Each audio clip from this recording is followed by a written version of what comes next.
All right. Hello, everyone.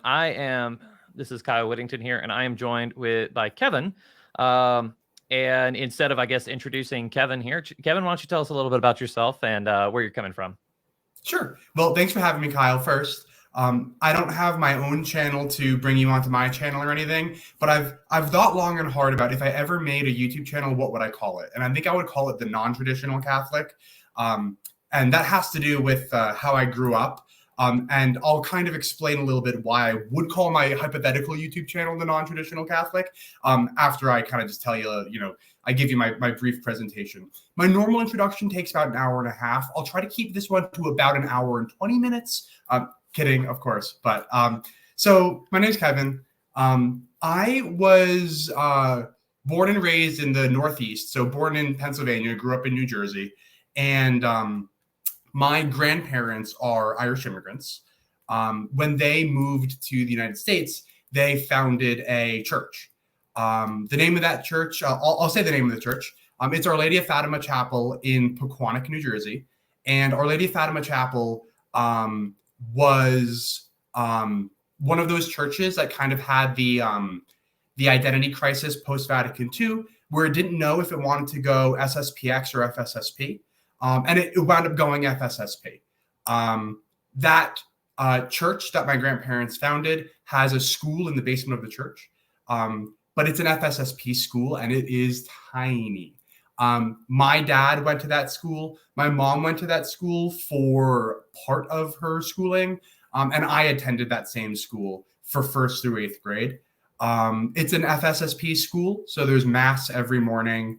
And FSSP, in case any Catholics don't know what that stands for, it's a Latin acronym that stands for the Priestly Fraternity of St. Peter. They're a traditionalist Catholic group. So they do the traditional Latin Mass, all in Latin, pre-1962, pre-Vatican II. That's what the FSSP is. So I grew up going to Mass every morning and every Sunday, of course. So I went to Mass every day except for Saturdays. And Saturdays were for confession. So I was at that church every single day of my life for most of my life. I went to college in New Jersey and really had no plans on ever leaving New Jersey. I started to experience significant doubts that Catholicism was true when I was in college. And to be honest, I didn't really plan on telling anybody. I feel like it's very normal for people to experience doubt, not tell anybody, never really confront their doubt, and then just kind of like live their life going to Mass, but not knowing if it's really true and not really caring because you're part of a community, you grew up that way, whatever. However, when I graduated from college, I got a job that was going to move me across the country. So this was a rotational type job where I knew that I was going to be moving every 8 months for a couple of years. I received the news that my first rotation for this new job was going to be in Illinois, in like the greater Chicago area. So I knew that I was moving about 800 miles away. I had been with my girlfriend for 5 years at that point, and I was experiencing significant enough doubt that I no longer thought it was immoral to live with somebody before you were married. And so when I told my parents, hey, I actually don't believe in Catholicism anymore, and my girlfriend is going to be moving with me when I move 800 miles away, they had a pretty negative reaction to that, as you can imagine. This is a pretty insular community as well, the traditional Catholic community. And when I'm talking to people who don't have any familiarity with the traditional Catholic community, I kind of explain it like imagine Mormonism but Catholic. Because the Mormons, I feel like, have like a really tight-knit community where, if you stop being religious, you get like shunned. Now, it's not literally that bad with, at least, I'll only speak for myself. It's not literally that bad. But it is a really tight-knit community. I really didn't have any friends who weren't traditional Catholic, at least until high school, because I did go to a public high school. But it really was my whole life. I mean, I was at that church 7 days a week for most of my life. So you can imagine that my parents didn't react very positively to the news that I really didn't believe anymore. And so they told me that I need to get married to my girlfriend before we move away, or else So without getting super into it, they made it crystal clear that I was to get married, or else I really wouldn't be talking to my family ever again. I did. We got married. My girlfriend at the time, my wife now, is amazing. She's my best friend. We've been married for almost. Sorry, hold on. Don't let her watch this. So we got married in October of 2018. So this coming October will be our 4-year anniversary. Yeah. Okay. All right. Cool. Math. And so we got married. And we were engaged for a grand total of about 3 months. Yep. Everybody thought that she was pregnant. She was not. We still don't have kids. She was not pregnant. She's never been pregnant. But you can imagine that I'm, this traditional Catholic getting married in 3 months, and everyone's like, why are you getting married? That's irregular, to say the least. Right. In reality, the reason why we were getting married with only a 3-month engagement was because she was moving with me, whether we were married or not. And my parents said, well, you're going to get married. And so they asked the priest, hey, how soon can you marry them? And he said, well, the Catholic Church has a law where I think engagements actually have to be 4 months. I was under it depends on the diocese. I think it's usually 6. Oh, interesting. So he told me 4, but the way that it worked was it has to be 4 like calendar months. So we got engaged in June, July. No, so July, August, September, October. We got married in early October. We got engaged, and it wasn't even like a real engagement in late July. So it wasn't even 4 full months, but it was July to October. So he didn't need any kind of special permission to marry us or anything like that.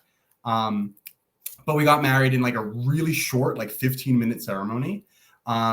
Promptly got in the car and then moved 800 miles away into a new time zone.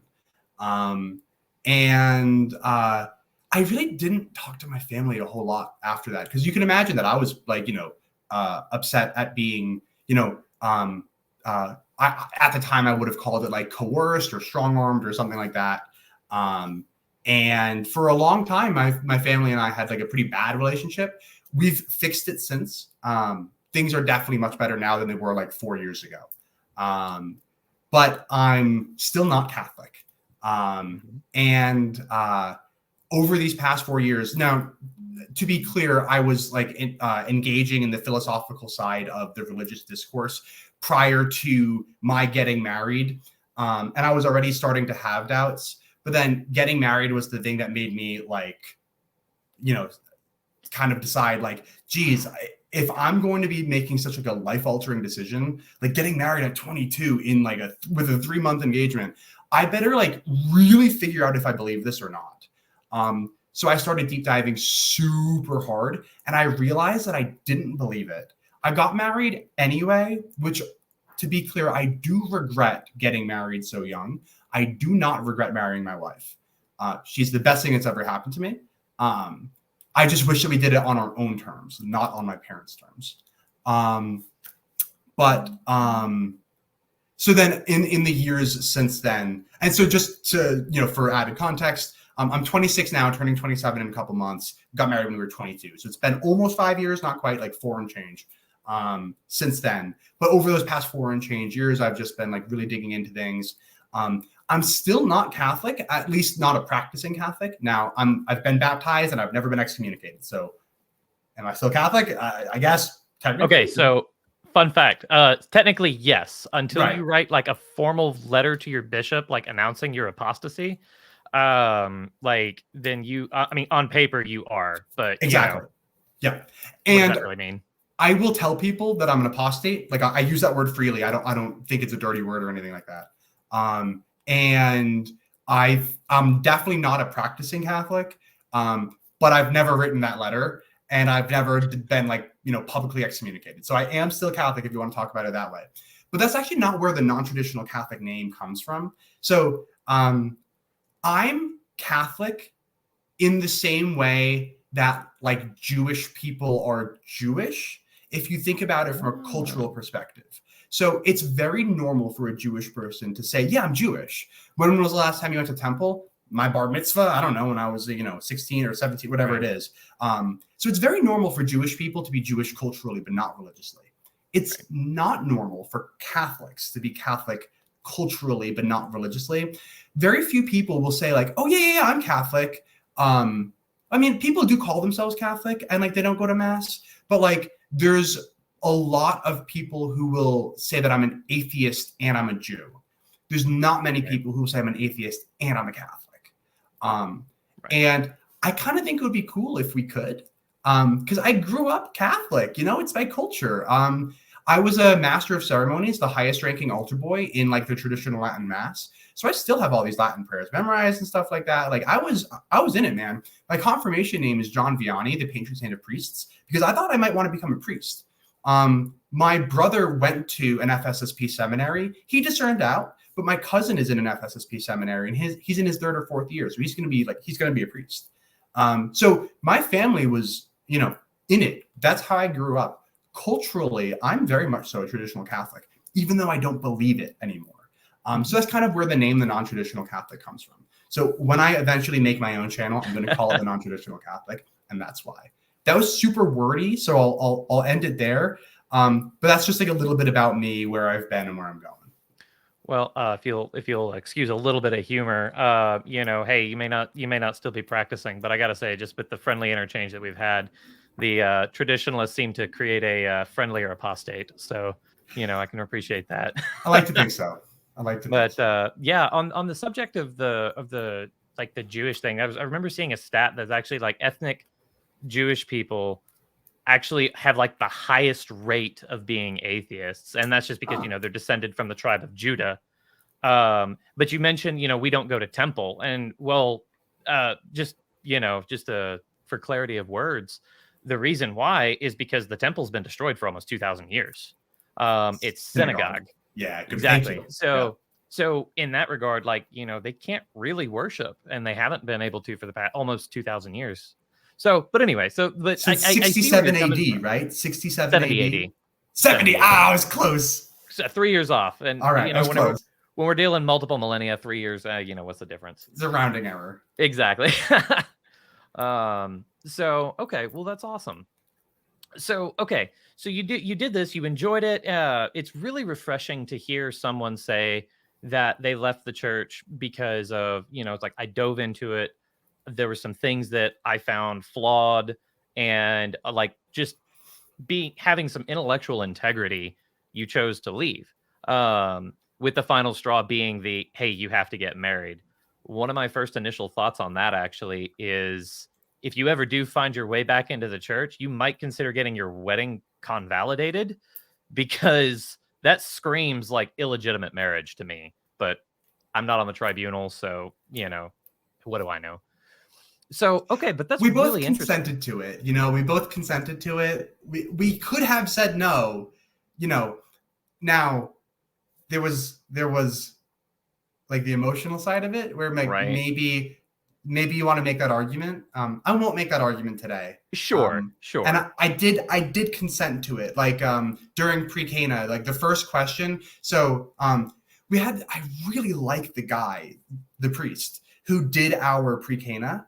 And I don't know if we want to talk like pre-Cana stuff, but I have like some of that stuff is like I have strong disagreements with it, but the priest was really great. One of the first things that he did was like, I don't know if it's the same in like Novus Ordo Catholic, but he separated us and he asked us questions like individually.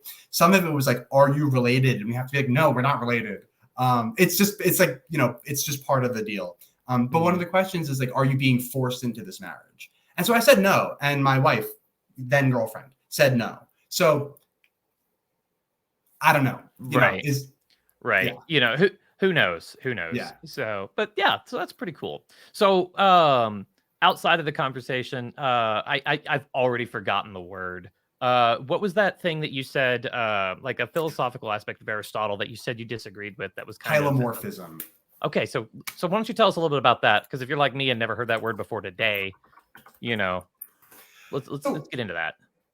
Hylomorphism, full disclosure, I'm not a philosophy like scholar. I'm an engineer by education, and I just dive into this stuff for fun.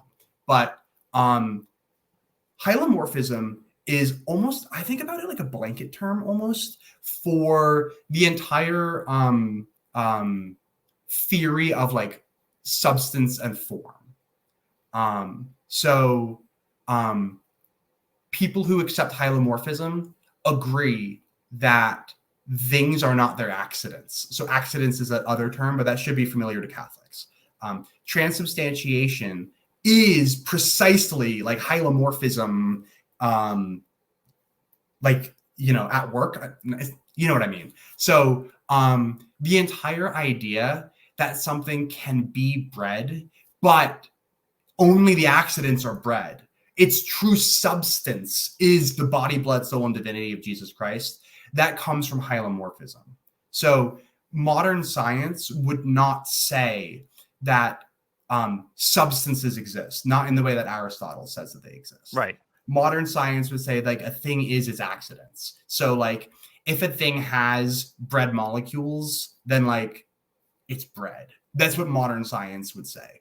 But somebody who accepts like Thomism and Aristotelianism would say, no, a thing that has the accidents of bread isn't necessarily bread.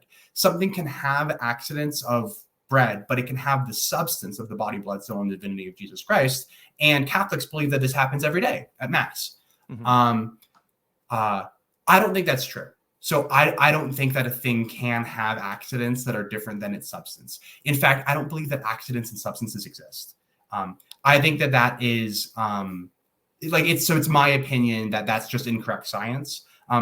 Aristotle didn't think about metaphysics any differently than he thought about actual physics. In fact, Aristotle never used the word metaphysics. That's a word that we've instituted after physics started moving away from substances and forms. Right. Because I don't think that a thing can have accidents of one thing but the substance of another, because I think that a thing is its accidents, if I'm borrowing Aristotle's terms, I can't accept transubstantiation. Okay. So that was like a big thing for me early on, but it wasn't the first thing for me. So just to be like entirely honest with you, the thing that like started my like deconstruction was probably just gay marriage, like to be honest. So I went to that traditionalist school for 1st through 8th grade. And I had a really good friend at the time. And he wound up leaving the school, even though his grandma was the principal of the school and his mom was a teacher there. And I didn't know why he left. And I didn't talk to him for a long time. And then in high school, like 5 years later or something, maybe not 5, but it was a long time. I met up with him again and I found out that he was gay. And I was like, oh, wow. Like I kind of just thought that gay people were all like disordered. Like that's the word that we used, was disordered. It's like a disordered proclivity. And so, you know, I thought they were gross for like lack of a, you know, I'm just speaking like what I thought at the time. And so when I found out that like gay people are normal people, it like shook my worldview. I was like, whoa, like what's the deal here? Right. They're not the boogeyman hiding under your bed. Right. So then I started thinking about, well, hold on. Like the church definitely has a reason. It's not just like, oh, gay people are icky, therefore it's wrong. The church definitely has a reason for why it's wrong. So let me dive into that. And so that's when I got into teleology. And teleology is really the first thing where I was like, I don't think that's right. So teleology is just the study that things have ends or purposes. It comes from the Greek word telos, which just means purpose or end.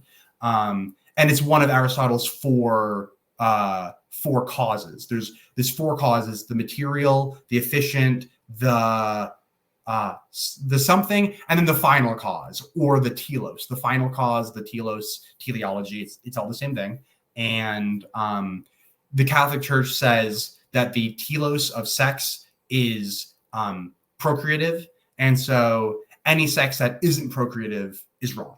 Gay sex is not procreative. Therefore, gay sex is wrong. That's like you know, in a nutshell, that's, you know. Yeah, I didn't find anything inaccurate. Okay. Yeah, I don't want to. Yeah, no, you nailed it. Like I have a big thing about not misrepresenting people. So Very you know, Thomistic if I of you. ever say something and it's not right, just tell me like, well, hold on. Like you might want to ask the actual person who holds that opinion. So, Right. but as best that I could state it, that's why the Catholic Church thinks that gay sex is wrong. I realized that I didn't think that all sex that's non-procreative is wrong. I just didn't like it. Just like, you know, the Bible says that morality is written on your heart, right? Like it wasn't written on my heart. I was like, I don't know if I understand why non-procreative sex is wrong. Like I understand that the church says that there's a telos of procreation to sex, and then I understand how non-procreative sex doesn't satisfy the end of procreation. Like, you know, duh, that makes sense. But why is that wrong? That's what I didn't get. So then I started digging into it, and I realized that I don't actually think that teleology is like veridical. I don't think it's true. I don't think it's like it exists. And so I really started digging into teleology, and it seems as if the only place that people still even talk about teleology is biology. And even for the past like 200 years, biologists will staunchly agree that when they're describing the function of biological organs, they are talking descriptively, not prescriptively. Teleology is inherently prescriptive, and that's why I reject it. So I don't think that so the plural of telos is teloi or teloi, or however you pronounce it in Greek. I don't know. I can't pronounce Greek. I don't think that teloi exists. And so that was kind of like the first thing for me. So it was the gay marriage part. I was like, this doesn't feel like, just in my heart, it doesn't feel wrong to have non-procreative sex. And so therefore, gay sex isn't wrong. Church says it is. Why? Oh, teleology. I don't think teloi exist. That was the first like thing for me. And that was well before I had graduated from college and knew that I was moving 800 miles away. So I probably spent like 2 or so years from the time that I was like 20 until I was 22. I was like digging into teleology as well as like other things, but teleology was the first. And that's when I was like, I don't know if this is true. And then I kind of like, got put to the test when I had to either get married or not get married. Right. And so then the wedding is kind of what like kicked me into overdrive mode. And so I've been comfortable using the word like I'm an apostate. I say that even though I've never written a letter saying that I hereby leave the church, and I've never been formally excommunicated. So in that sense, I am still Catholic, but I use the word apostate. And I use that word freely. I don't think it's a dirty word. I've used that word since I was 22. So that's just kind of the history of my deconstruction, I suppose. Okay. Gotcha. No, like I really appreciate you walking through that, because there are certain things of you build a foundation of something, and a lot of times I talk to people and it's just like, well, if you reject this, then you should also reject this. And it seems like you kind of followed through that chain a little bit as well. It's just like, well, yeah, no, actually, if you do reject teleology, like it would follow. So no, like I really do appreciate that. Now to just back up a little bit, you're talking about accidents and substances, and you cited, modern science for one of that. Now, whenever it comes to substances, that's not something that modern science can even touch on. But at the same time, do you believe in any sort of abstract reality? Okay. So I think the like simplest answer is for me to say no. Okay. But if I'm going to expound upon that at all, so I am a nominalist. I'm a moral anti-realist. I'm going to throw out like a whole bunch of terms here. I am a mereological nihilist, and I'm a methodological naturalist. So man, I'm gonna have to Google all of these. That's okay. Like I don't think that like the number one exists in like the same way that like the atoms that make up this pen exist. And I don't think that love as a concept exists in the same way that like the atoms in this pen exist. Okay. So I think that there is one pen, Like that's a true statement. There is one pen here, Right. because we're going to refer to this collection of atoms arranged penwise as a pen. Mhm. But I don't think that the abstracta number one exists. And I do think that people experience love. Love can be described as like neurons in your brain firing and stuff like that. People really do experience love. Like I love my wife. That's a true statement. Sure. But I don't think that the abstracta love exists in the same way that the atoms in this pen exist. So that's why I said no with like an asterisk. A big L asterisk. Yeah, with like a half-page footnote. Right. Yeah. So okay, well, cool. So love is always usually the concrete example, or the most common example, because it's just like, okay, obviously there's chemicals in our brains that fuel a sexual drive that causes us to do things. But what about something maybe a little less emotional, like justice? Would you say that justice exists? So I don't think that the abstracta justice Mhm. has true existence. Okay. But I do think that things can be just. And what we mean when we say just is like we mean something like fair or equal. So if two people did the same job for the same number of hours and they produced the exact same number of widgets, I would think it's just that those two people get paid the same. Even if one is related to the owner and the other is not, I think it would be just. But I'm not claiming that like the abstracta of justice exists. I'm just claiming that it's my opinion that's pretty much what I'm saying. Okay. Yeah. So I'm a moral anti-realist. I don't think that morals, like capital M morals, exist with like brute existence. I don't think that that's the case.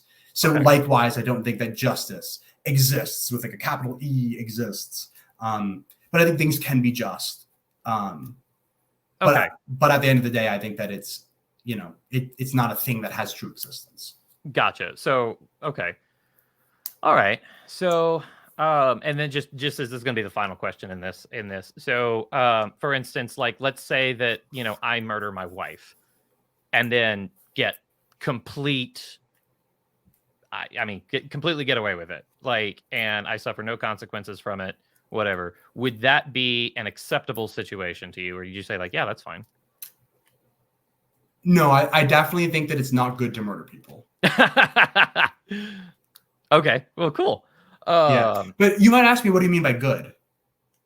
And if you did ask me, what do you mean by good? What I would mean is something like this. I think that murdering people would increase the total amount of suffering in the world. Okay. And that's essentially what I mean when I say like good and bad. Now, different people will mean different things when they say good or bad. Religious people can like rely on like their holy book, for instance, or their own personal belief in what God says, to be like their ultimate, like their ruler to measure the goodness or badness of a thing. Right. I'll make the argument that even those things are subjective, because different people can point to different holy books, or different people can be equally convicted that something is right or wrong. So in countries with Sharia law, there's going to be rules about, stoning people that people in the West, religious people in the West, Christians in the West might look down upon. But it's not objective. It's still subjective. Like, you think that what you like, the Christian thinks that something is objectively right or wrong, but the Muslim thinks that something else is objectively right or wrong. And we don't really have a way of figuring it out. And so my response to that is saying like, well, I don't think the capital M morality actually like exists with hard existence. It's not like a veridical thing.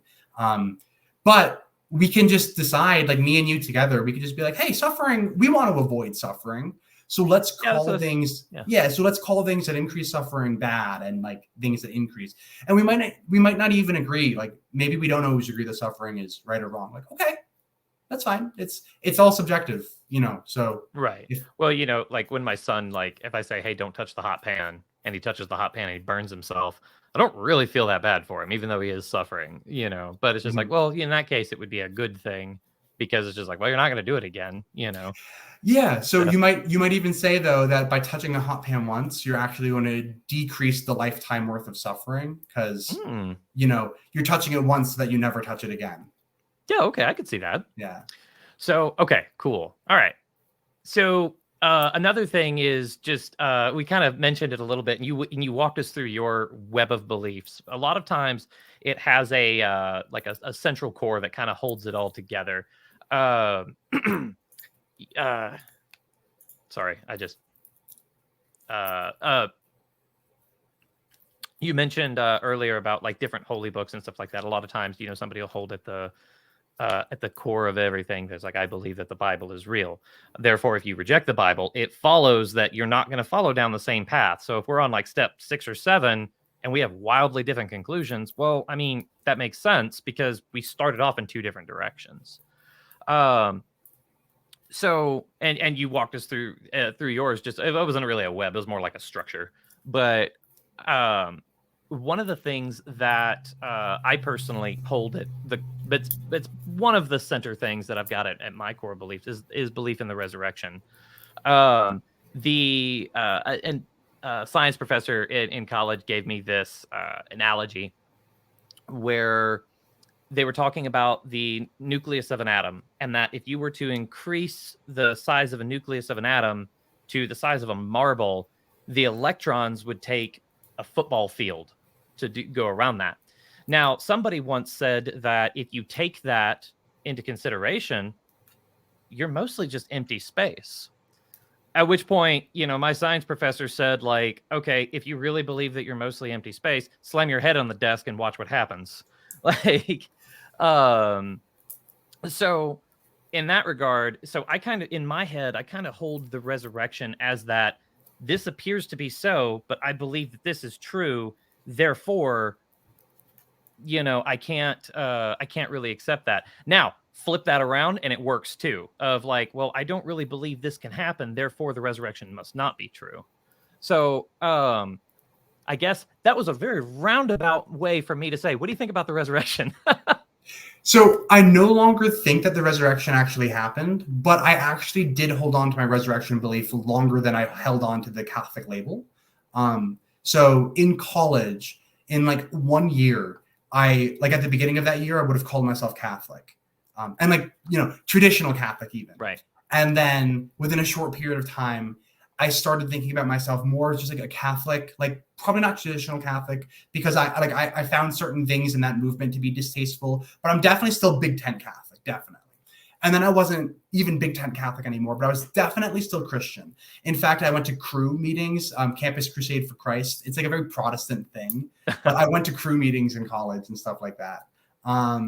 And so I held on to like Mere Christian, like C.S. Lewis's Mere Christianity. Okay. I held on to that for like a little bit, like maybe 6 months or something like that.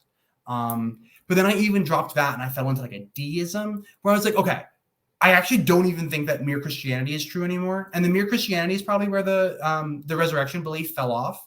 Okay. But I held on to deism for like maybe another 3 months or something, where I was like, there's probably still some kind of like God who's the foundation of the universe, but I'm not Christian. And then eventually even the deism fell away, where now if you asked me, like if you really pressed me for, I don't love labels, but if you like really pressed me for a label, depending on who I'm talking to, I'll either say agnostic or atheist or agnostic atheist. I definitely can't prove that like there is no God. I cannot prove that. So I mean, you can't prove any negative. Right. So if you look at like philosophy textbooks, they'll often call atheists people who think that there is no God. And like, while I lean that way, I can't prove it. So I don't know if I want to use that label, but then I feel like agnostic sometimes means like you can't know. And I don't think that you can't know, because like there's some really simple syllogisms where if they're true, then there's a God. So like, I think that you can know, but then other definitions of the word agnostic will just mean like you're 50-50. And I'm not 50-50. I do lean on the atheist side, but I'm definitely not like a capital A strong atheist. Right. So call me whatever you want. Agnostic atheist seems to work because I think it gets the point across. But that was the long-winded way of saying, so you asked me, what do I think about the resurrection? Right. I held on to the resurrection longer than I held on to my Catholic belief. But today I don't accept the resurrection anymore. Okay. And I guess just to give you like the 2-second overview of why not, it really started with like textual criticism of the New Testament. So are you familiar with Bart Ehrman, the scholar? Yes. Yeah. Bart Ehrman, like I really got into Bart Ehrman in that Mere Christianity phase. And then that's when I even dropped a lot of my credence in like the New Testament and stuff like that. Gotcha. So I will tell you what I do believe though, Okay. because I probably go further than like a lot of like Mhm. your normal like internet atheists. I think that Paul, like the guy who wrote all the epistles, Mhm. had a real Damascus Road experience. I think that that guy got knocked off his horse and heard a voice from heaven. And you know, keep in mind, I'm a naturalist, so I don't actually believe in the supernatural. But I think that Paul was thoroughly convinced by this crazy experience that he had on the road to Damascus. Now we know that Paul never met Jesus in real life. Like Paul admits that. Right. It was post ascension. Right. But I think that Paul really did have a Damascus Road experience. And I think that he honestly believed that he heard God. And that I think that Paul honestly believed that Jesus rose from the dead. Right. Like, I think that that's all true. There's Now, no deception on Paul's part. No, I don't think that Paul was like a liar or anything like that. I think that Paul was honestly convinced. Now, Okay. I do think that certain epistles were not written by Paul. Okay. Like the pastoral epistles were. I hold the majority scholarly opinion that like 6 epistles in the New Testament are actually not written by Paul. They are later forgeries. So like 2 Timothy, I forget what other ones are in that list, but I don't think that all the epistles are written by Paul, but I do think that Paul firmly believed in the resurrection. And then I don't think that 1st and 2nd Peter were written by Peter. And I don't think that the apostles wrote I don't think that Matthew, Mark, Luke, and John wrote the Gospels of Matthew, Mark, Luke, and John. So like combine all those things and it's not that crazy probably. Like if you put yourself in my shoes as someone who accepts what I just said, it's probably not crazy that I don't think that the resurrection actually happened.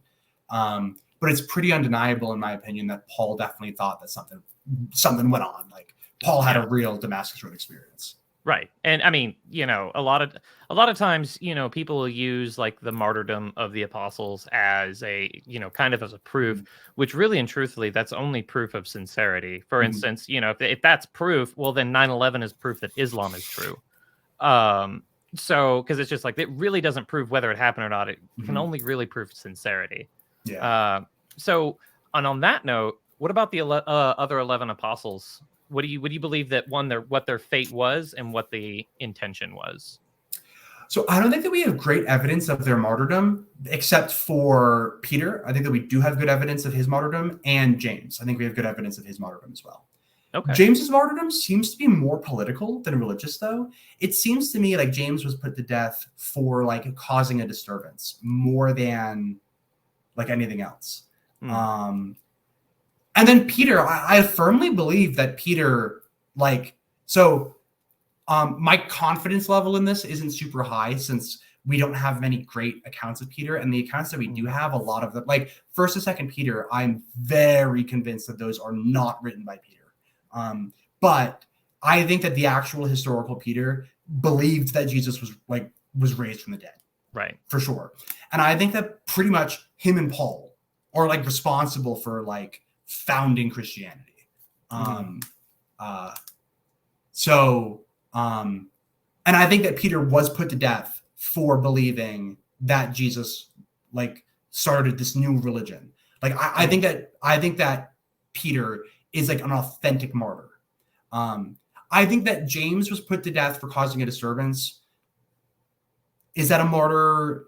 I don't know. But I think that James was probably authentic as well. And the rest of the apostles, I just don't think that we have great evidence of their martyrdoms. Okay. Yeah. Well, yeah. And I mean, that makes sense. It was a very long time ago. And even then, the standards for writing, you know, are completely different now. Yeah. So, you know, I've heard one person say like, if this is real, why didn't they sign their name? And it's just like, if they signed their name, that would be definitive evidence that it's fake. Like, and that just wasn't a practice back then. Like, right. People wrote things anonymously. That was just how it was done. Like, right. Like none of the gospels had names attached to them. until long after they were in circulation. So you had all of these gospels that were being circulated with no names attached to them. And then eventually the names of Matthew, Mark, Luke, and John got attached to them. Now, like Catholics agree with that statement, but I think most Catholics, like, except for like the really liberal Catholics, will say that, well, like, yeah, but we have really good reason to think that they were written by Matthew, Mark, Luke, and John. I disagree, but I think that we both agree that they were written anonymously and then those names got attached to them later. Yeah. And the disagreement, yeah, I think that's a really good point too, of like a lot of differences of beliefs are simply just differing thresholds of beliefs. Like you and I could be presented with the same evidence and I could go like, yeah, no, that makes sense. Therefore this. And you said like, yes, that does make sense, but therefore not that. Like, and that's, you know, and that threshold is going to be different for every single person. 100%. Which, you know, it's so interesting. You talk about, we talked about the resurrection a little bit. The lead photographer for the Shroud of Turin is a Jew. He's convinced that it's authentic, which to me just blows my mind. I'm like, hold on, excuse me? You believe that Jesus of Nazareth rose from the dead and this is his actual burial shroud, and you're not a Christian? No. That doesn't make any sense to me. Like, and I talked to a friend about that, and I was just like, I just have a hard time wrapping my head about that. And he's like, it's not the seed, it's the soil, man. So I was just like, oh, okay. Actually, no, that does make perfect sense. So like the fact that like we're able to agree on like, oh yeah, no, for sure. And like, you know, it's like, it's maybe good enough for me, not good enough for you. Yeah. And even to kind of like bolster what you just said, I find that to be especially true when it comes down to intuition. So, like, I think free will is a really good example of what I'm trying to demonstrate. Like people will experience like I have, like, you know, I'm choosing to wave my arm up and down, you know, and that's all the evidence that I need that free will exists. Like it's intuitive to me that free will exists. That's all that I need. Now, I actually don't I don't believe in libertarian free will. I'm like a compatibilist or a determinist. I do think that determinism is true, but I still think that we have agency, but it's still determined. Regardless, people will disagree with me based on intuition. And who am I to be like, well, you shouldn't feel that intuition so strongly. You feel that intuition really strongly. You're like, okay, it convinces you. That's it. That's all I can do, really. Have you ever read The Gift of Fear by Gavin de Becker? No. It is a wonderful book, and I highly recommend it for everyone. I'm writing it down. It's not a religious text. It's more of a like how you live your life text, and it's more like of a self-defense, self-security kind of thing. And one of the things that it talks about is how your subconscious mind can process things much faster than your conscious mind is. Because have you ever walked into a situation, you said, I don't have a good feeling about this, and you just leave. Yeah. Even though you're like, I don't know what it was about that. I just didn't like it. I had to get out of there. And then later on, something bad did happen. You know, it's kind of one of those things like you are the result of generations, thousands and thousands of generations of survivors. And whenever it's kind of one of those things of, one of the biggest takeaways from that book is no is a complete sentence. So if somebody says, hey, I want you to do this, no. I like that. And it's just like, and you don't have to explain more, because it's just like, I can't consciously tell you why I'm saying no, but the answer is no. And I try to apply that in my everyday life. If somebody tells me no, okay. I may ask like, would you mind if I pushed back just a little bit? Yes, I would mind. All right, have a great day. So, but yeah, The Gift of Fear by Gavin de Becker is excellent. It touches on that intuition. It's like, this is true. Why? Can't tell you why, but this is what I believe. You know, and it's like, to me, that makes perfect sense. So now to just push a little bit more, one of the fun questions that I really enjoy is, what would you consider the best argument for Catholicism or Christianity in general? What's the best argument, and why does it fail? So give me a starting point, because as an you said for Catholicism. So you're probably I suppose not in your case, we need to start with theism then. Right. Actually. Yeah, that's kind of what I'm getting at. Yeah. Like I could give you my favorite argument for Catholicism, assuming that you're already merely Christian. Or Okay. I could just give you the best argument, I think, for God's existence and why, like, you know what I mean? Gotcha. Yeah. Well, Okay. Yeah. I guess. Okay. For your case, if I guess suppose if I had a Protestant on the channel, I would ask the Catholicism question. So okay. Yeah. So what's the best argument for the existence of God, and why does it fail? Okay. Can I give you two Yes. arguments for? So one is going to be based on intuition, and then the other is going to be not based on intuition. So, Okay. I think that the moral argument is really good if you just strongly intuit that like there's objective morality. Mm-hmm. Then I think that the argument just falls into place. Like, Hmm. if there's objective morality, then there has to be something that makes it objective, and we call that thing that makes it objective God. Done. The end. Like, that argument is like super simple and foolproof. And like, if you define God as simply as the thing that grounds objective morality, and if you believe that objective morality exists, you're done. That's it. There's a God. Now, that God might be very deistic. It might not be the Christian God. It's not the resurrection, certainly. But that's like super powerful in my opinion. Now, I don't accept objective morality, and that's why it doesn't work for me. Gotcha. But if you just have that intuition that objective morality exists, then like, as far as I'm concerned, you're already there. Like, you're done. That's it. So that's the one based on intuition only. But then if I was going to pick one that wasn't based on intuition, like something that's like a little bit more like, there's a syllogism for it. Everybody's going to pick this one, but probably the Kalam. I think the Kalam is great. And I will even go as far as to say that as far as I can tell, the Kalam is right in as much as there needs to be something that has brute existence. Like, it can't be turtles all the way down. There has to be something that is brutally existent.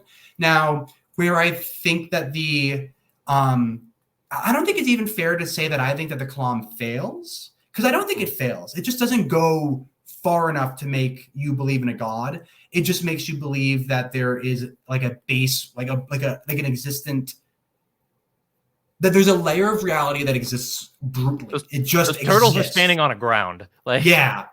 So, and that's kind of where the Kalam ends. And I'm kind of like, yeah, okay. And I'm good with admitting like, the universe exists brutally. Right. Like, as far as I can tell, I can't prove that. I cannot prove that to you. This appears to be existing. But, yeah. And I don't know how we would go about falsifying that. So like, I don't hinge anything upon this. But as far as I can tell, it's more parsimonious just to say like, yes, the things that I can definitely say exist brutally, rather than like, no, there's another thing that exists brutally that grounds all this stuff that I do know that exists. It just seems more parsimonious to me to just be like, okay, well, what we do know exists, and then call it a day. So that's kind of like the two arguments that I think are the best for theism, or at least theism, and why I don't accept them. But now, if I'm putting myself into the shoes of somebody who is like C.S. Lewis is merely Christian, the best arguments for the Catholic Church, I'm an ex-traditional Catholic, right? So the argument is probably just the argument from tradition.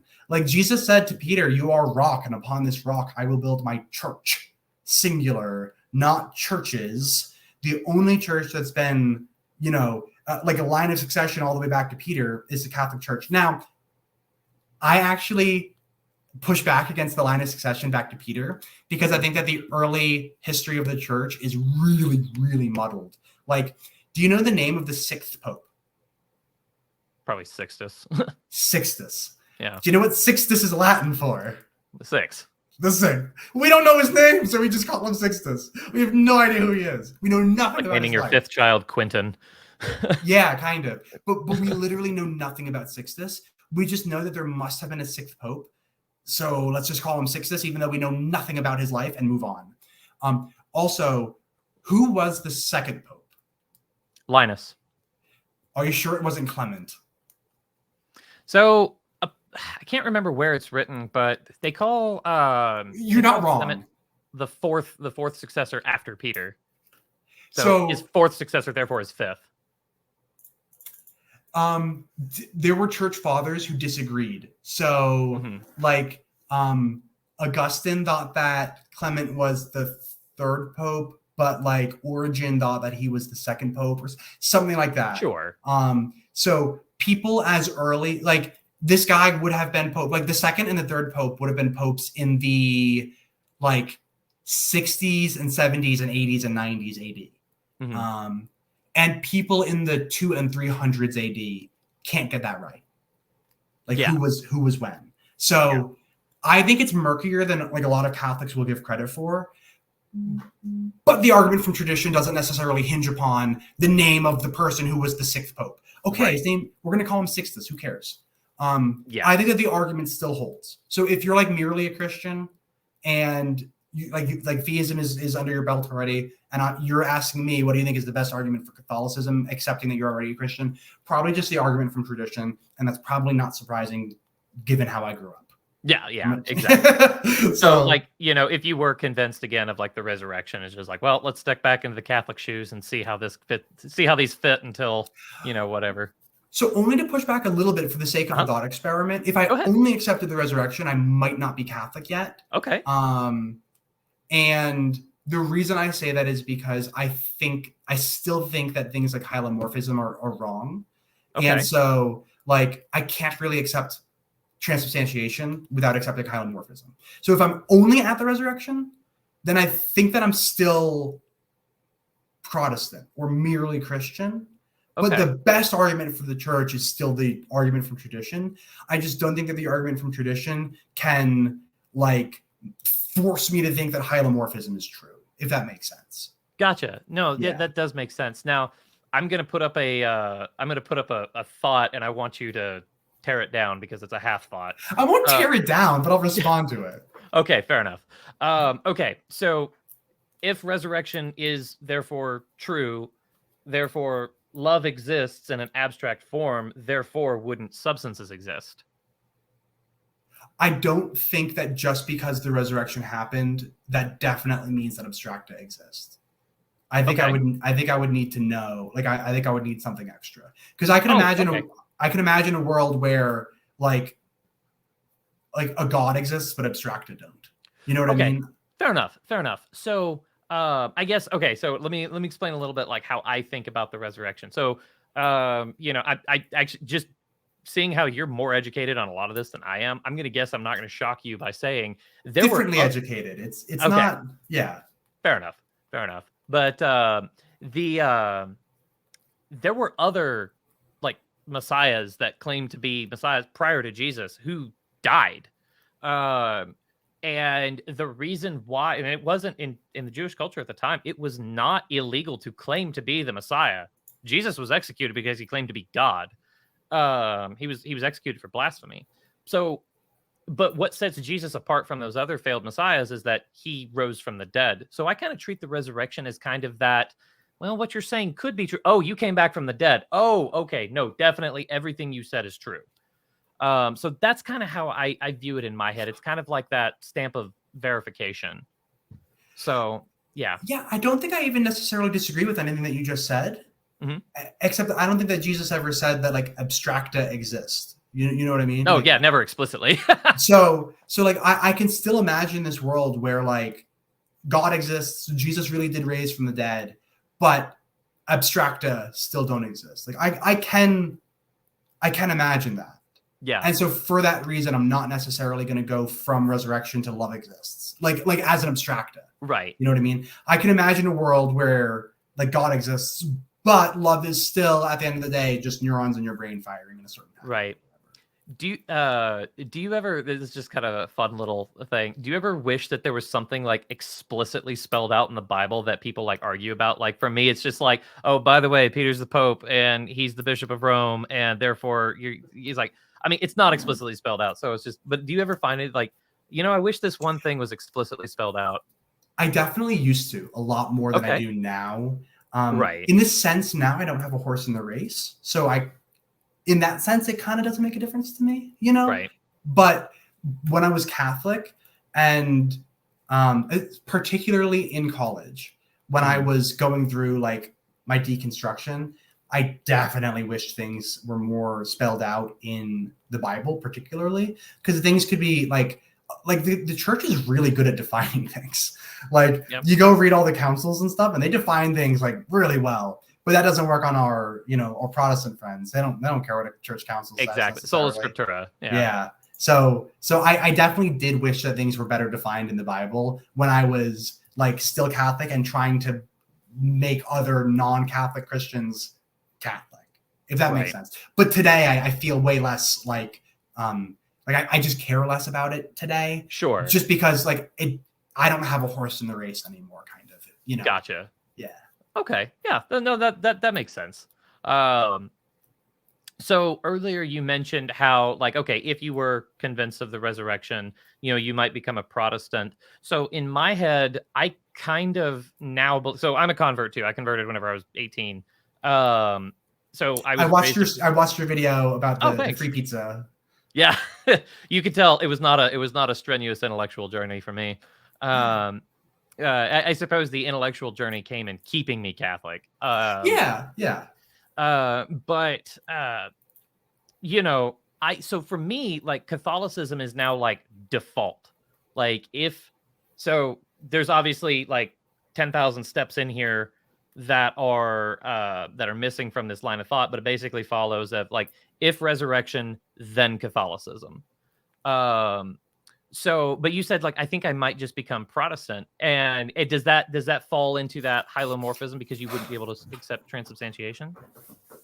So yes, yeah, but also let me maybe walk back just a hair on what I said. I think you're right. I probably did say the word Protestant, but what I probably should have said is merely Christian. And when I keep on saying, I've said that phrase multiple times. I'm referring to the C.S. Lewis book, Mere Christianity. Yes. C.S. Lewis wrote that book, Mere Christianity, and it's all about the absolute what is just Christianity, not Protestantism, not Catholicism, just Christianity, which is a blanket term that includes both Protestantism and Christianity, and probably Orthodoxy and stuff like that. So let me walk back what I said and say that the resurrection would get me to mere Christianity. Okay. Not necessarily Protestantism, Catholicism, or Orthodoxy. It would get me to mere Christianity. And then it would get you to, dang it, I got to read more. Kinda, yeah, pretty much. Yeah. Okay. All right. Well, cool. Do you find, this we're clearly in the realm of pure speculation here. It's fun. I like the world of pure speculation. Oh yeah. So do you find any other Christian traditions that would be equally as plausible as Catholicism, or is that just, to me, Orthodoxy probably has the biggest claim?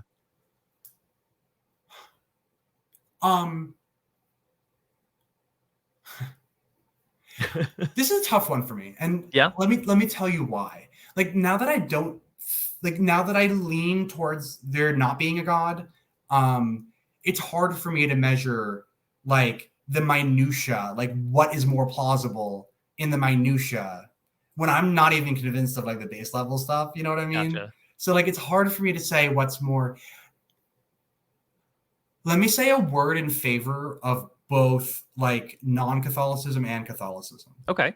And this is a non-answer, but let me have it. Let me have it. So I really like the tradition part of Catholicism. I think that that's pretty darn compelling. And if something was gonna be oh no, it's definitely the Catholic Church, it would probably be something because of the tradition. So that's something that I'll say in favor of Catholicism. But then something that's anti-Catholicism is probably just the existence of dogma. Catholicism is a lot stricter in what you must believe to be a real, and all right, here we go.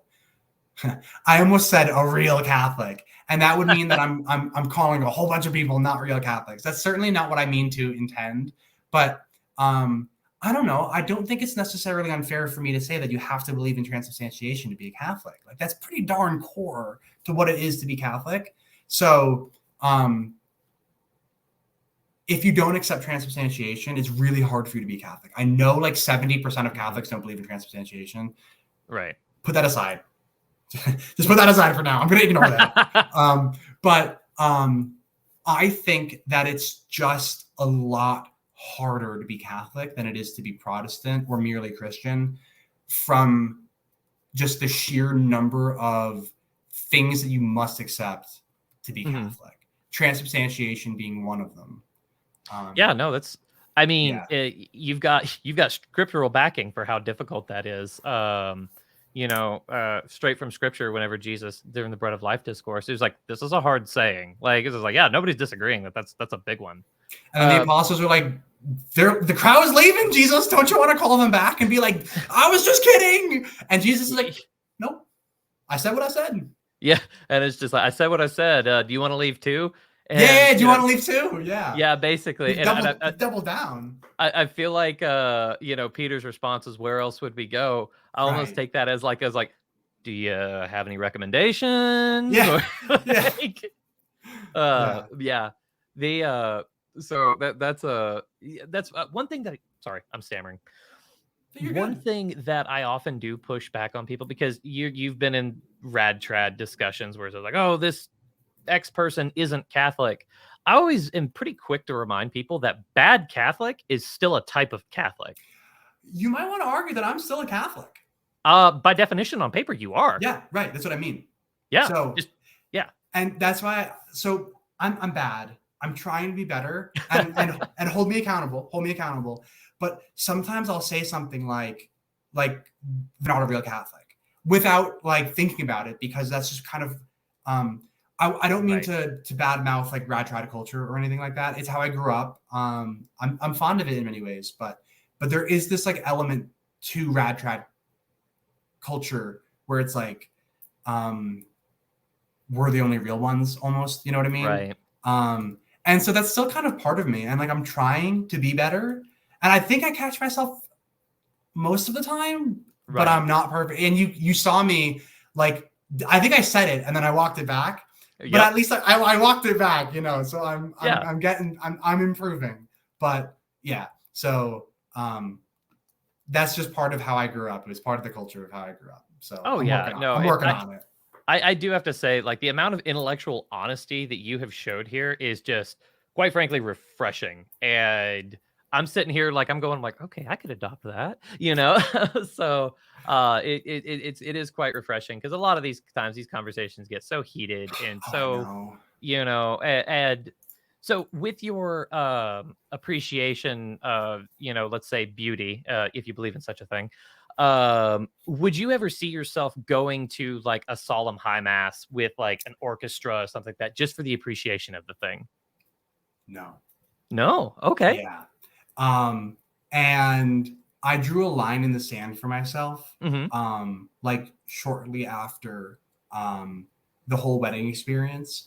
And I am, so speaking of things getting contentious, it's not going to get contentious. It's not going to get contentious, but I will tell you where my line in the sand is, and then you can respond to it. And like, I'm not going to let it get contentious, but you might like really disagree with what I'm about to say, and like, do it, like disagree with me. But I staunchly oppose the church's stance on many things, like staunchly oppose.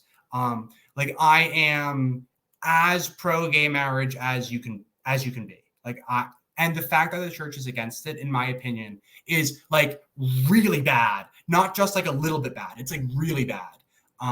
So for that reason, I won't support the church. So I won't go to. Yeah. So I won't go to, I'm not going to go to another Catholic mass. I haven't been to a Catholic mass in almost 5 years.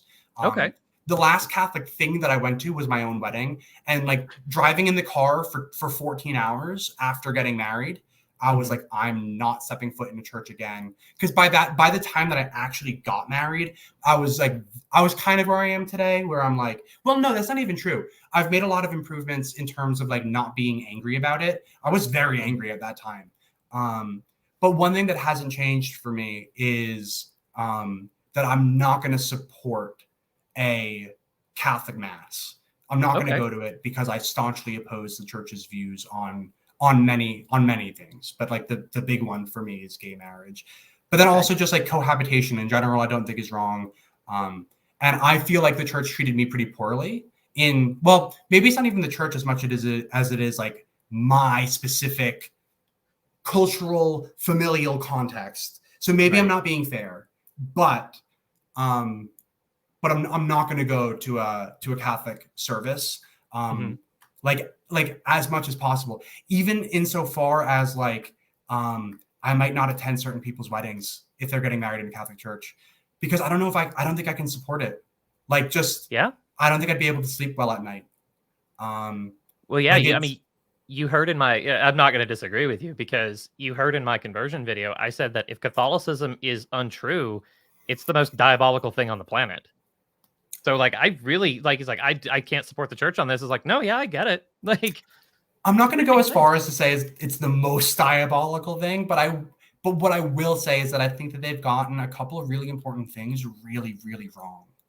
Hmm? So I won't support it. Um, so I tried to make that as uncontentious as I could. But I do feel strongly about it, and I think it's Yeah. important to like be able to sleep at night. Hmm. And so I'm not going to support the church for those reasons. Yeah, I think that statement falls under the category of what I have said multiple times already, and it just falls under intellectual honesty. It's just like, oh, okay, so you have a spine. Okay, cool. Like, it's just like we disagree, but once again, as we already identified, is that goes back to just that core thing at the web of beliefs. You went this direction, I went this direction, and that neither one of my hands were in the frame, but I've done that so many times where I'm out like this and you can't see my hands. but yeah, no, it's just like I'm not gonna hold that against anyone. And I yeah, it's this phrase gets it's so cliche and I might catch heat for saying this, but who am I to judge? If I were in your shoes, I probably would have done the exact same thing. Um, I appreciate you saying that. Thank you. yeah. So yeah, And no, I do try to be honest for what it's worth. Hopefully that's come across. Mhm. But I don't think that anybody is doing anybody else any favors when they're like pretending to be more certain about things than they really are. So I think that there's a lot of people on the internet who are un. So I think that there's a lot of internet atheists who claim to be a lot more certain than they should be. You know what I mean? Right. Like, um, that's a whole other topic. I try Oh to yeah. be as honest as I can be, and hopefully that comes across. It's something that I'm working on. So that's it. Yeah. No, I really appreciate it. Is there anything about you mentioned how he's like, oh, I'm culturally Catholic, culturally a traditional Catholic. Is there anything in particular that like you miss about Yeah, it? yeah. Um, I think I don't know, but I think just based off of like online Catholic discussions, like I'm on the Catholicism subreddits and stuff like that. I'm on Debate a Catholic all the time. Oh, cool. Um, but it seems to me like Novus Ordo Catholics will sometimes complain that their churches don't have a community. I did not experience that. My FSSP church had a community. People would drive from like up to 2 hours away to come to this church, and there was coffee and snacks in the basement of the church after mass.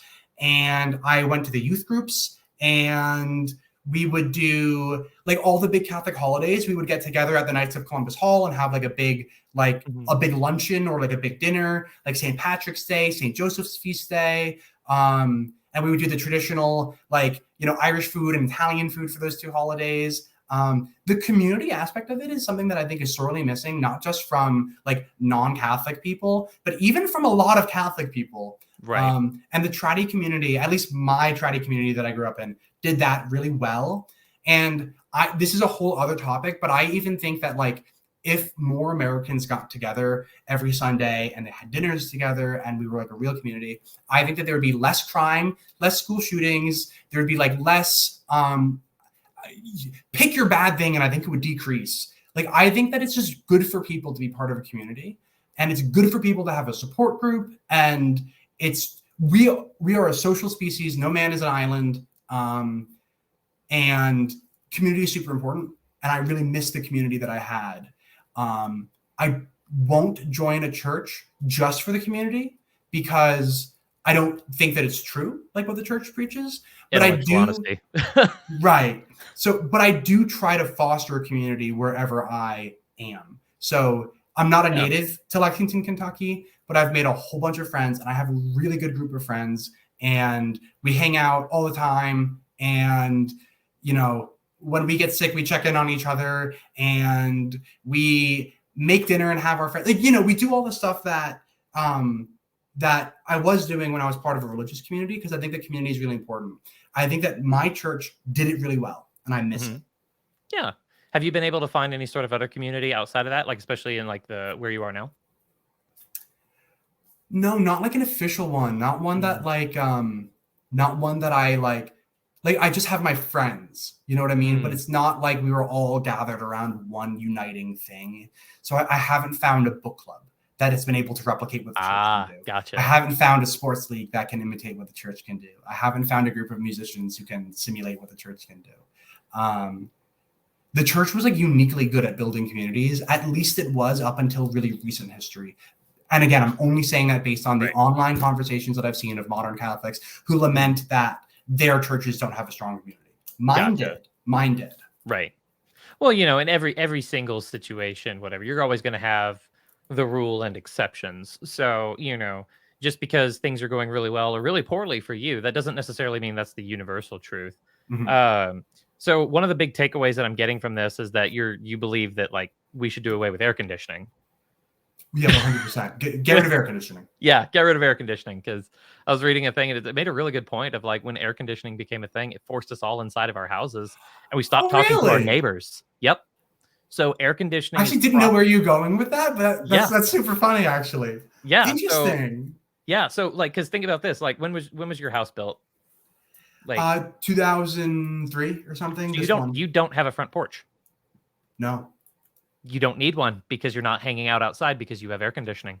Back in the day, people wouldn't have air conditioning. They'd sit out on their front porch.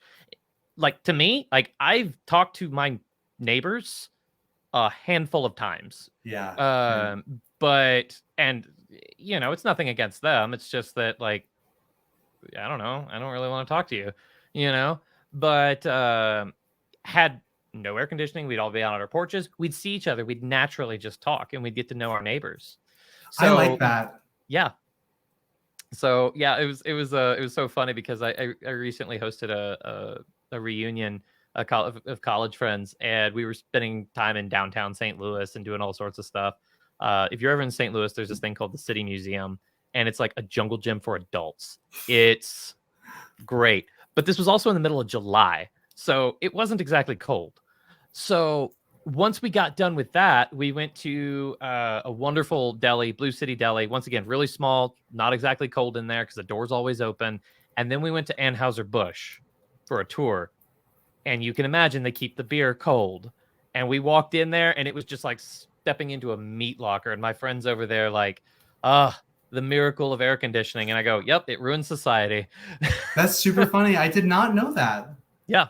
I'm glad we had this conversation. I learned many things. This conversation has been a wonderful treat for me. And it's just like, you know, it goes back to that gift of fear thing. It's just like, he's talking in a certain way. He's going to be really pleasant to talk to. Yeah. I try to be. There's enough vitriol on the internet, you know? No. Yeah. And nobody, like, imagine I came on here and I was super combative and Kyle, you're such an idiot for believing X, Y, and Z, and broadcast. You're not only an idiot, but you're also a menace to society. And like, yeah, what good would that have done? The way that I see a lot of these things, obviously there's a lot more at stake on this, but you remember being in school and in math class, and the guy next to you got a different answer than you did. Now, you may have been wrong. He might have been wrong. You may have both been wrong. But I don't think less of him as a person. I don't think it's a moral deficiency. Say like, you're a terrible dude because you said 2 + 2 is 5. Meanwhile, I said 2 + 2 is 6. You're an idiot for thinking that. No. Can I ask you a question? Go ahead. This is going to be your personal opinion, not the opinion of the church, because I know the opinion of the church. Okay. Do you think that me and people like me are going to heaven? I don't think that it's, you know, like an excluded possibility. So I should have asked a more specific question. Like if you had to bet, which way would you bet?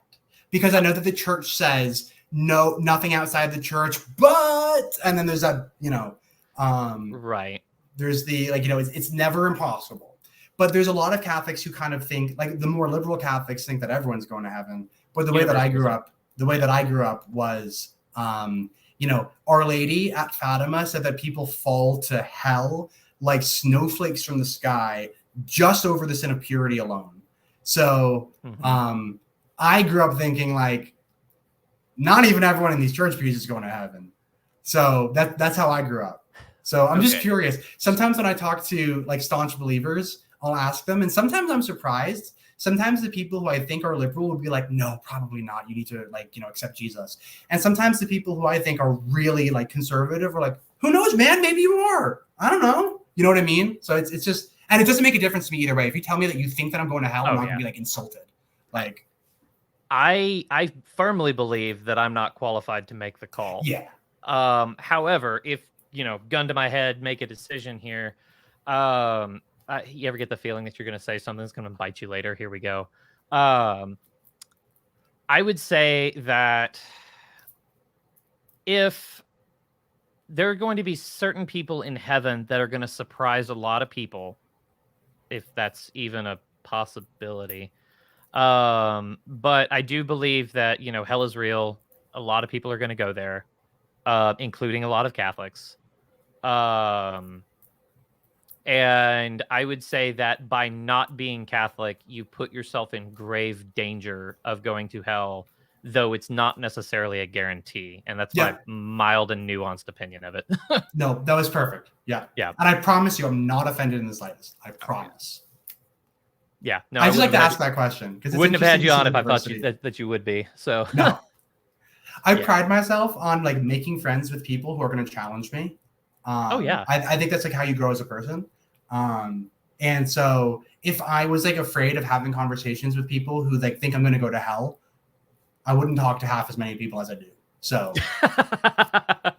yeah, I mean, well, like, if I couldn't talk to anybody who thought that I was going to hell, that boom, I no longer talk to, any of my Protestant friends and pretty much all, because convert, only one in my biological family who did cross the Tiber. Oh, okay. So yeah, no, I got to Scott Hahn recently shared something on Facebook, and it talked about, like, if the dad follows Christ, 95% of the time, the family will too. I saw that, actually. Yeah. But I didn't see any statistics, which was weird. I always like to, like, go to the actual, like, white paper and, like, read the methodology and stuff. I didn't see that. So I saw that and I was like, is that true? Like, I don't know. Maybe it is, but I just didn't see a source. I suppose it's one of those things of, like, intuitively that does make sense. Though definitely, like, I would put that in the I can't tell you how many times I've had my mind changed in a comment section on the internet, which is really rare. But, like, on trivial things, like I once said, coins don't contribute to inflation because they carry their own value, and somebody went, "Nope, that's false. Coinflation.com," and I was like, "Oh. Looks like I was wrong on that thing." So, but that's a completely different thing. So, like, that's one of those things that, like, yeah, that sounds about right. But if you were to show me, actually, it's not, here's why, I would go, oh, okay. So, that's one I'm not married to. I had a moment like that in the religious sphere recently because I was on the subreddit. You're on Reddit ever? I try not to be. Touche. But there's a subreddit called Debate a Catholic, and I think it's a really good group of guys who hang out there, and just a lot of non-Catholics and a lot of Catholics, and they all just kind of debate topics related to Catholicism. I think it's a really good group. But somebody posted something about and I think it was a Protestant post, like, the church changed its stance on the death penalty, and I chimed in saying, I don't think that's true, because as far as I'm aware, the church has never made an official declaration that the death penalty is wrong. The church has only ever declared that the death penalty is not wrong. And so if the church then later on says in passing it should be rare, like really rare, that's not a changing of teaching. That's only a changing of, like, application of the teaching. Right. But then somebody corrected me and pointed me to the Baltimore Catechism, where the Baltimore Catechism now actually does say that the death penalty is wrong. So I don't know what you want to make of that. And I'm not a scholar of the Baltimore Catechism, But I can comment. But I was wrong. I was like, the church has never made an official teaching. They're like CCC number 3,400 whatever. And I was like, oh, I'm wrong. Look at that. So the catechism did recently change, like in the past.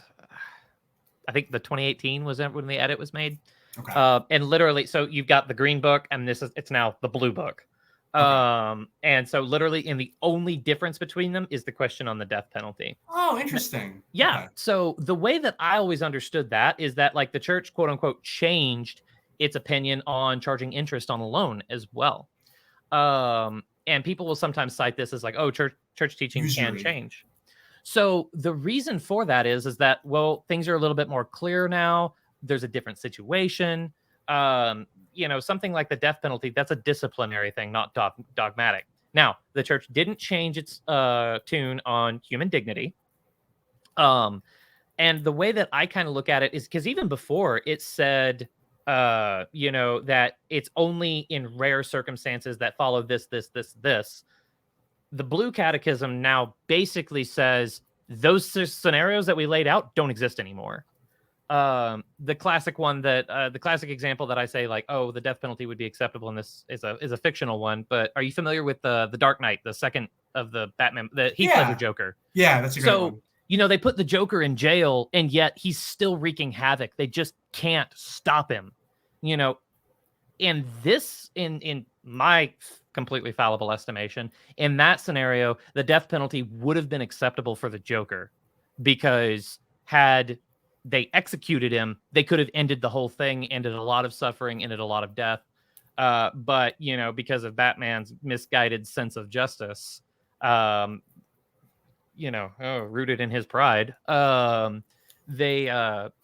a lot of people died because of that. So that's how, I don't really struggle with that one at all, because it's just like, yeah, the discipline was changed, but there's several disciplinary things that the church can change, such as priestly celibacy. That could change. The seal of confession, that could change. But like, you can't say like, oh, Jesus is not the Son of God. Okay, that one's not going to change. That one's unable to be changed. There's certain like foundational things. Well, that's the dogma discipline distinction, and that the death penalty thing would fall completely under discipline. However, human dignity, that understanding did not change. Does that make sense? Yeah, I can push back if you want me to. Okay, go ahead. So it actually doesn't have to do with, because I'll fully admit that I was completely wrong. I didn't even know about that Baltimore Catechism thing until the other day, and now you told me a lot more about it.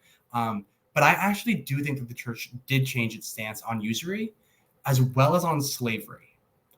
And so this is a debate that I get into sometimes. We don't have to go into it if you don't want to. Hey, man, we got like 30 minutes left.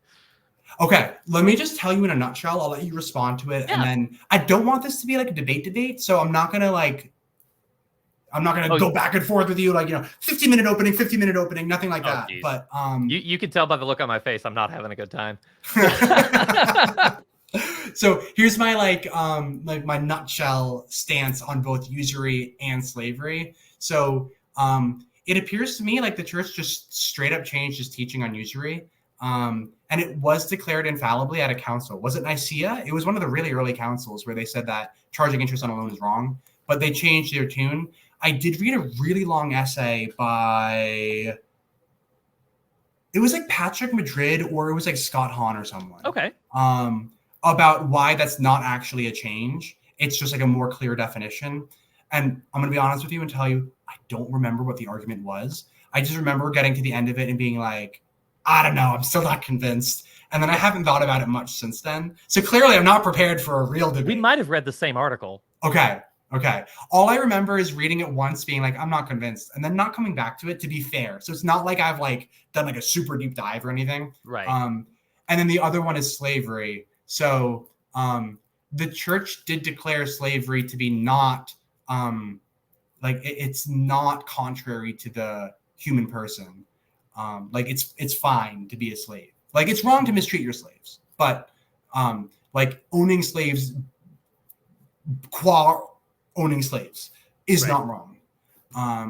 But there was an encyclical that came out in the 1930s or 40s that listed a whole bunch of things that do like diminish the dignity of the human person, and on that list was slavery. So it's like, does slavery diminish the like, is slavery an insult to the human person, or is it not? You read stuff from like the 1840s and it isn't, but you read stuff from the 1940s only 100 years later and it is. And it's like, what happened in between 1840 and 1940? The whole world got rid of slavery. So that's somewhere where I feel pretty strongly about that one. I do think that the church changed its tune on slavery. So allow me to first address the usury one. I'll just give kind of like the nutshell, because once again, like, we probably read it on about the same year. So it's maybe just a little bit more, I don't know, whatever. So the usury thing, charging interest on loan, at the time that was said, the financial industry did not exist. There was no such thing as I give loans as a profession. The only time you would be getting loans is from a family member. So, and usury is specifically like, this family member's in hitting a hard stretch and they need my help. Okay, well, in that case, and even still today, it's unacceptable to charge that, to take advantage of that person's misfortune for your own personal gain. So that's still a rule. Now, with the advent of the financial industry now, it's just like, well, okay, well, there's people that just make their livings off of this, to the way that it's actually beneficial to both, consumer and business. So that's pretty much all I'm going to say on that, because it's just like, for me, that's an acceptable explanation. Now, slavery, this is a really interesting one, because during the so-called Dark Ages, slavery disappeared out of the Holy Roman Empire. And that was largely because of Christian ethics. Now, whenever you start seeing, especially about the time that, people started sailing across the Atlantic, you start having things issued about how to treat slaves and whatnot. That's kind of following a trend that was set back in super early Old Testament, back in the Pentateuch. Read Leviticus. I mean, how many of those laws do you read that make you say, oh, wow, that's completely horrible? Why would they say that? Well, put it in context. At the time, that was incredibly progressive, of like, hey, if your slave does this, you're not allowed to kill him. So that's also kind of what happened in don't get me lying to you, but I think it was the Dominican Republic. Once the people started coming across the Atlantic, they said, like, okay, well, if you're going to have slaves, this is how you treat them. They need to be baptized and blah, blah, blah. But that was all as a step toward no slavery. There's a book, I can't remember the author, but it's How the Catholic Church Built Western Civilization, and they go through that journey of developing the idea of human rights. So the idea of human rights didn't exist prior to the 16th century. And part of that was because, oh, hey, we found new continents with natives. How are we supposed to treat them? So that's how that I've read those explanations, and that might not be terribly convincing to others, but that's how I've read it, and that's how I connect it in my mind and reconcile it within my mind. So that we don't turn this thing into a whole big debate, I think that I'll just say, I still disagree. And I pulled up like the Wikipedia article on usury. If you just read the Wikipedia article, it'll list a whole bunch of church councils that define and then forbid usury. So like Nicaea, the Lateran Council III, the Council of Vienna, the Fifth Lateran Council, and then a decree from Pope Sixtus V. That all, and yeah, I'm not going to say anything more, but when I read those, I get the, it seems to me like the church is defining usury as just the charging of interest at all, and then saying that it's wrong to charge interest. That's how I read it. And then similarly with slavery type stuff, when I read it, it certainly seems to me like the church said that slavery is not an insult to the human person, but then later they said it is an insult to the human person. So that would also appear to be a change to me. There was a really good analogy for whenever you're reading papal documents, church documents and whatnot. One good way to always look at them is that they're a fire extinguisher. So whenever you see the fire extinguisher, the next question is, okay, now what did the fire look like? So that's why some things that they don't exactly translate in today's context too well, because it's just like, why would anyone say that? It, for instance, if you saw a sign that said, do not stick forks in the electrical outlet, or have you ever gone somewhere and see this strangely specific rule of why would anyone do that? Apparently it needed to be said, so that's just an important piece of context. And I'm not saying you didn't do that, but that's more for the viewer. Whenever you read these documents, keep in mind the audience that they were writing to.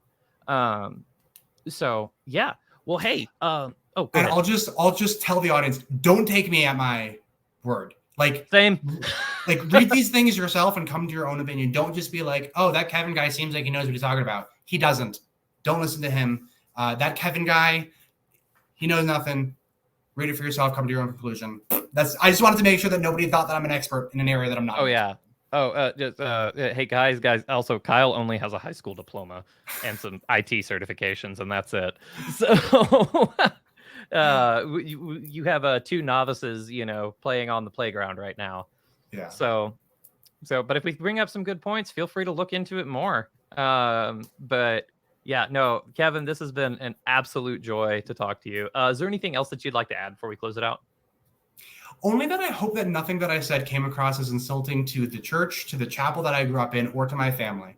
My family and I had our disagreements. We hashed it out. We're on much better terms now. I have my my ardent disagreements with the church, but I would never mean to be insulting. So I think I did a pretty good job of making that clear. I hope I did. If I didn't, I apologize. But I just don't want anybody to watch this and be like, oh, that Kevin guy, he really hates me. No, I do not. I promise. Tried to come across as not hate-filled as I could. I hope it worked. No, you strike me as a man with a lot of joy in you, and I really appreciate you sharing that with us today. On that note of respect, if I see any of you give disrespectful comments in the comment section, I'm removing them. Thank so you, keep the comments on the arguments and not the person. So hey, Kevin, if I ever get to meet you up in person, I'd gladly buy you a beer or something if you drink. I do, and I'll return the favor. I'll buy you some bourbon. Awesome. All right, sounds good. Okay, well, once again, thank you so much for your time, and we'll be in touch. All right. Thanks, Kyle.